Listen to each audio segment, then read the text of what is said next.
I'm Gareth Davies, and you're listening to Fighting Spirits podcast. Today, I'm joined by the one and only, the legendary boxing promoter, Mr. Bob Arum. So I wanted to ask you, first of all, because some of this is about you as well. People are saying there's too much boxing nowadays. You don't subscribe to that, do you? People are funny. People either complain that there is too little boxing because there's not enough outlets for boxing. And now when we're beginning to have outlets open and have more boxing, people suddenly are complaining that there's too much. I don't think there's too much, because if you're not attracted to a particular fight, just don't watch it. I mean, how can anything, if you're a fan, be too much? Because, again, you don't have to watch. Nobody's putting a gun to your head. So there can be too little, and that's a problem because it doesn't satisfy your appetite if you follow the sport. But there could never, ever be too much. I mean, some people complain in Britain it's $25 to watch a pay-per-view event. That's 4 coffees at Starbucks, isn't it, You go back to the days where, I mean, you were one of the originators of CCTV, weren't you? Yes. And that was the pay-per-view of its day, wasn't it? Yeah, we didn't have satellites, so domestic satellites, so we couldn't do pay-per-view, and we didn't think of pay-per-view. We didn't dream of it. We did closed-circuit television from theaters, arenas. It was very robust here. When Muhammad Ali would fight in the States, it was 3, 4 in the morning here, and yet we would pack the cinemas and do a great business. So things change, and I really believe that on pay-per-view, again, nobody is putting a gun to anybody's head. If you are not able to watch, you just don't watch. If you don't want to watch, you don't watch. But I think, for example, UFC, which is the mixed martial art company in the United States, the big company, they do a pay-per-view event once a month. And they don't have, sometimes people don't watch particularly, don't buy it. Sometimes they buy it in abundance. It depends. Give the public a choice and stop complaining. If you don't want to pay for it, don't pay for it. If you feel that it has merit, like a Crawford-Amir Khan fight, pay for it. Bob, you've been involved in boxing over 5 decades now, yeah? Is it as robust as you've ever seen the sport? Yeah, I think certainly in the UK. I remember my second fight that I promoted was Ali's championship fight in Arsenal Stadium, doesn't exist anymore, against Henry Cooper. And then I followed it up with his fight with Brian London. And there was big interest in boxing. Nothing approaching what's happening now. I've never seen boxing as robust in the United Kingdom as it is now, and that's great. And in the United States, boxing was popular and robust with Ali and then Leonard and Hagler. But again, we're beginning to approach that where there's a lot of interest in boxing.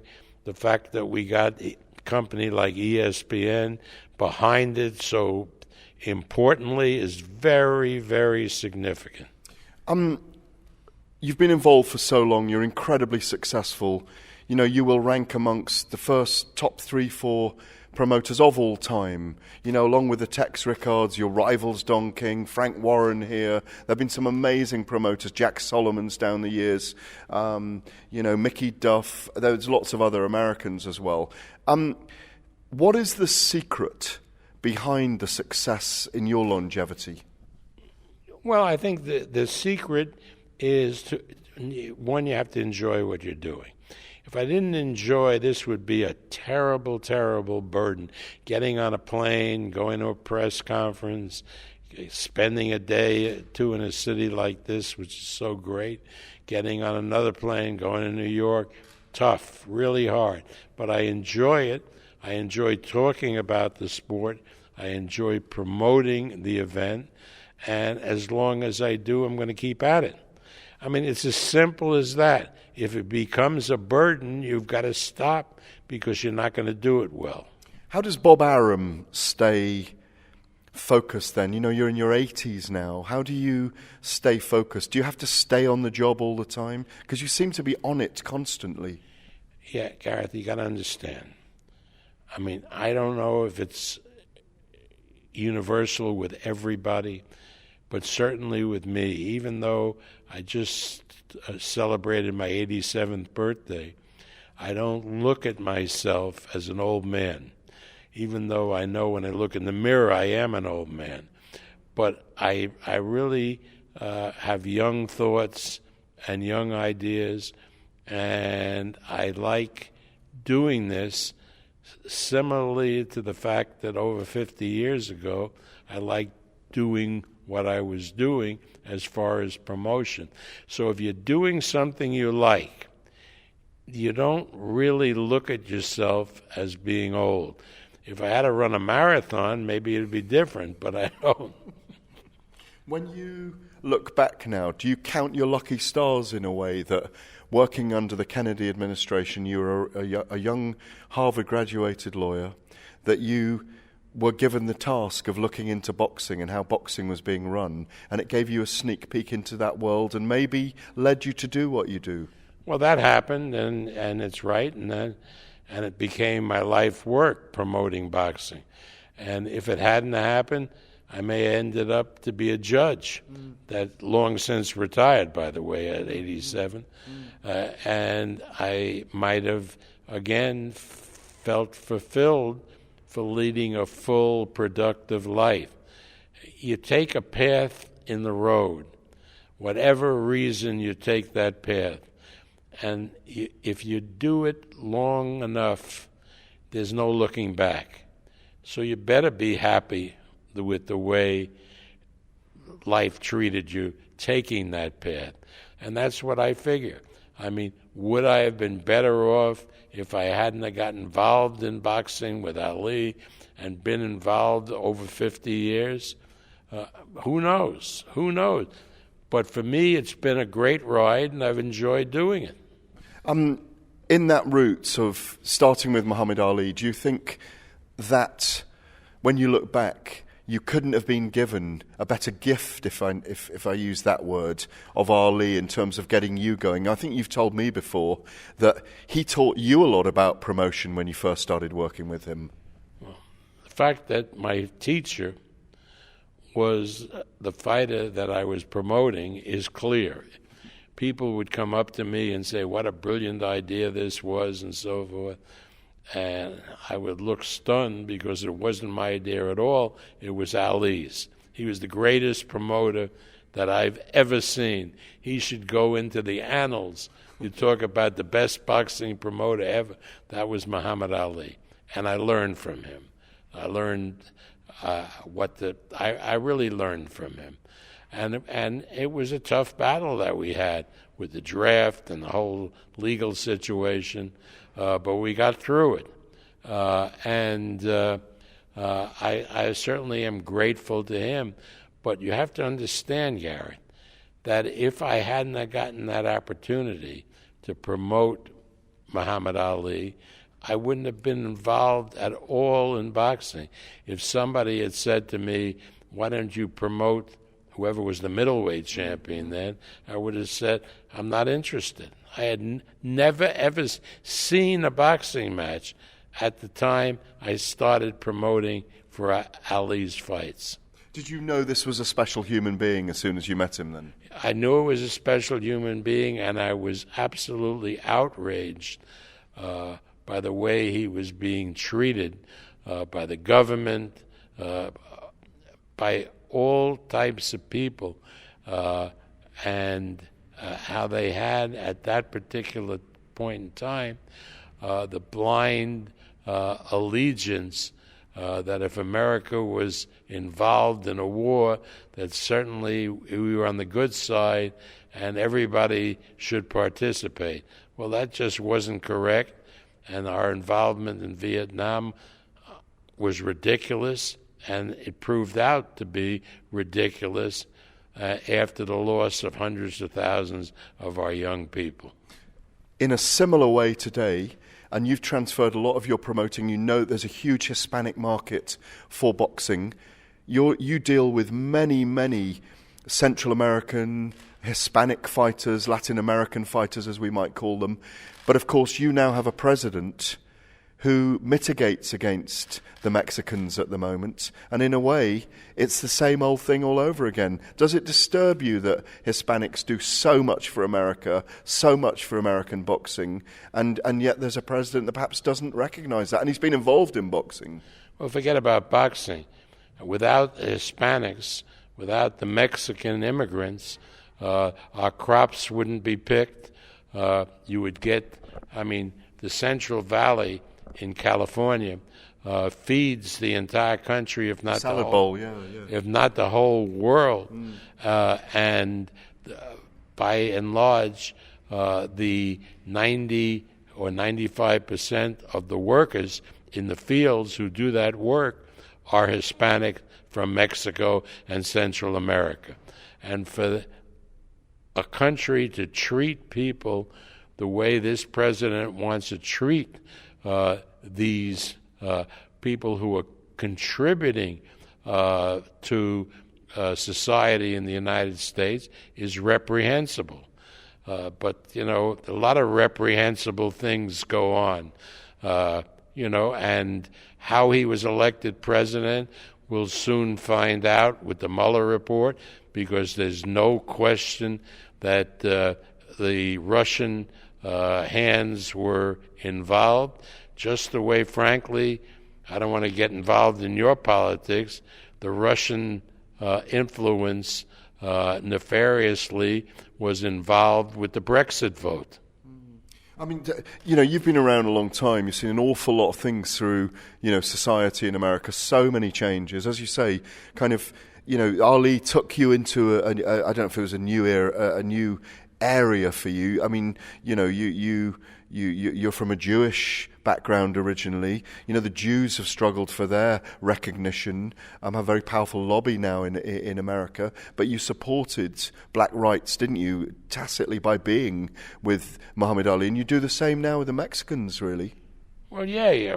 Rights of people are not limited to what their religion is, what their race is. Rights are rights. People inherently have human rights that should be supported. Over the years then, around the Ali period, the vow of silence, was that his idea of yours when he fought Spinks? Were you involved with him then? Yeah. That was the vow of silence when he taped his mouth up and wouldn't speak? That was his idea. He wouldn't speak because he was embarrassed that he was fighting Leon Spinks, who I think had 8 professional fights at that point, who was an Olympic gold medalist at light heavyweight. So Ali said, I'm not going to answer questions from the press, but I'll be able to survive by taking a vow of silence, which he did up until the last week of the fight, when he was able to talk and so forth. It was the greatest thing. Writers were falling all over themselves, getting him to respond to a question. But there was nothing for 7 weeks, was there? Nothing for 7 weeks, because he had a vow of silence, and suddenly became almost like a religious thing. Through those eras, then obviously you had, through the Hagler Hearns eras, Sugar Ray Leonard fighting, Duran, all that era of the Four Kings, then Manny Pacquiao, and these modern greats now, guys who are going to become modern greats, Vasyl Lomachenko, Terence Crawford, who we're going to speak to later today, of course. How do you spot these guys? How have you been able to align yourself with all these greats down these periods of time? Everything is different. There is no one formula. With Terence Crawford, he was fighting on undercards of boxing events that we were doing, way down on the undercard. And at one particular point in time, an opponent in a semi-main event that was being televised by HBO fell out, and we looked around for a substitute, and I said, let's put Terence Crawford in, and one of his managers didn't want to. The other, Bomack, who trained him and was the manager, said absolutely, and so we put Terence Crawford in, and he acquitted himself very, very well in the fight, won the fight, and he was launched. He took the opportunity, took the risk, and made the first initial foray into being a main event prominent fighter. So that happened that way. As far as Lomachenko is concerned, everybody knew in boxing this incredible record that he had in the amateurs. I met with him and his father and Igis Klimas, who became his manager, at the Beverly Hills Hotel in L.A.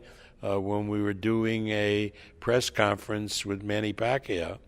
And that's when we made a deal, and he's been a phenomenon. I realized how great he would be. I knew he would be very, very good, but he's terrific. And the father is the best trainer that I've ever seen. So everything is different. For example, after the last Olympiad, the one in Rio, we signed Consecao, the gold medalist from Brazil. We signed Shakur Stevenson, who won a silver medal. We signed Mick Conlon, who got cheated out of winning a medal by terrible scoring. And those were the stars. And suddenly another guy that was just one of the signings because he looked pretty good is now turning out to be the superstar, and that's Teofimo Lopez. So you never know. Everything happens differently. Everything is different. I mean, people say, marvelous Marvin Hagler. You had a great ride with Hagler, and you must have spotted something in Hagler. And the answer is I didn't. The answer is that the Speaker of the House of Representatives, who came from Massachusetts, where Hagler came from, and Teddy Kennedy, who was the U.S. Senator from Massachusetts, sent me letters threatening to haul my ass before Congress for a committee hearing if I didn't give Hagler a shot at the middleweight title. So, I mean, things happen, in various different ways. So you can't take credit for a lot of these fortuitous signings and building the career. Oscar De La Hoya came out of the Olympics. He was a star. We helped make him a bigger professional star.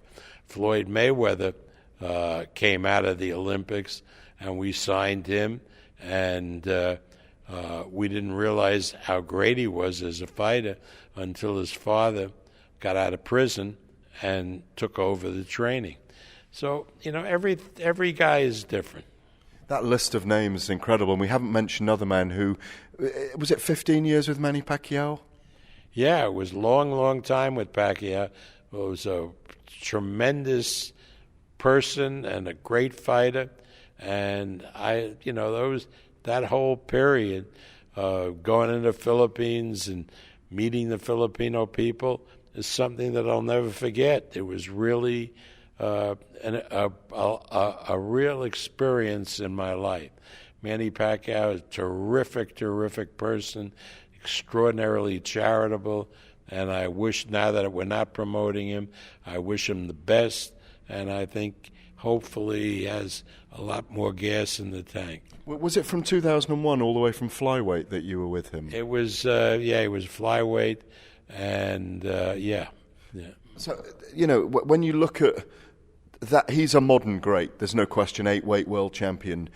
We're talking about reaching kind of sums that are $1 billion in revenue. The literally Manny fighting in Vegas all those years. We went to China with you. He's gone to Australia. We are literally talking about billions of dollars for the city that you work in, that Top Rank is based in. It's an extraordinary success story, Bob. Yeah, and the evidence of its success are housing, free housing for Filipinos in Mindanao, which Manny put up. Evidence of that is in a fishing fleet, which he bought boats and outboard motors for.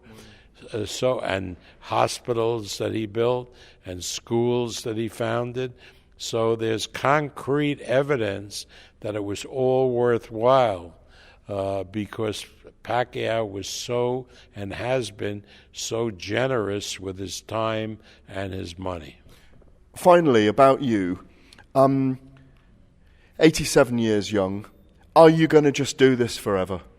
What else am I going to do? I mean, why would I want to put on boxing on the television or streaming services and watch fights and not be involved? I might as well be involved. I love the sport. I love watching the fights. I might as well have a place, a hand in what I'm watching. It's a great, great privilege for me to be involved. So I don't look at it as numbing kind of work. If I didn't like what I was doing at this age, I wouldn't do it. Do you think society doesn't make enough, given you're an example of it? Do you think society, you know so much, you can use a nod and a wink. You've got these great guys, Carl Moretti, Bruce Trampler, Lee Samuels. These are all guys that work with you for so many years. You've got a great team as well. That's one of the important things as well. None of them are very young men. They know the industry, don't they? Yeah, you have to. And also, I realized that right from the get-go, that in order to stay relevant, you had to bring in younger people. And while they're not young people, they're a lot younger than I am. And we have a lot of young people, younger than they are. Because, I mean, you have to have people who can keep up with the technological changes. I mean, we spent all our time for years, for decades, talking with writers, getting on television, being interviewed, and now we get the word out through social media. We have 8 people working full-time at Top Rank with social media. We have a social media company. That's how you get the word out.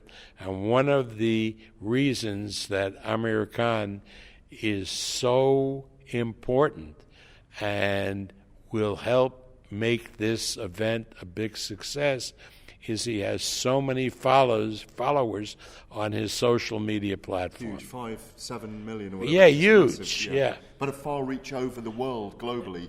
Fascinating. Exactly, yeah. But as an elder statesman in the profession, we both work in, as an elder statesman in life, do you think society doesn't make enough that we encourage people to retire at 65, 70? And you've gone on way beyond that, and people have things to offer, don't they? Yeah, but you got to understand, the mandatory retirement is not necessarily good, but again, it's not all bad because if people are not being functional in what they're doing, it is the only way to get them removed, because otherwise you have age discrimination. By doing that, you eliminate certain people who have still a lot to contribute. It's a choice. It's really a choice. It's not an easy problem to solve. But certainly people who do retire, because a lot of jobs they have, they really are grinds for them, can contribute so much, particularly working with younger people and sharing their wisdom, that it's a shame that more of it doesn't happen. My thanks to Bob Arum. What an amazing character he is, the legend of boxing. You've been listening to Fighting Spirits podcast. I'm Gareth Davies.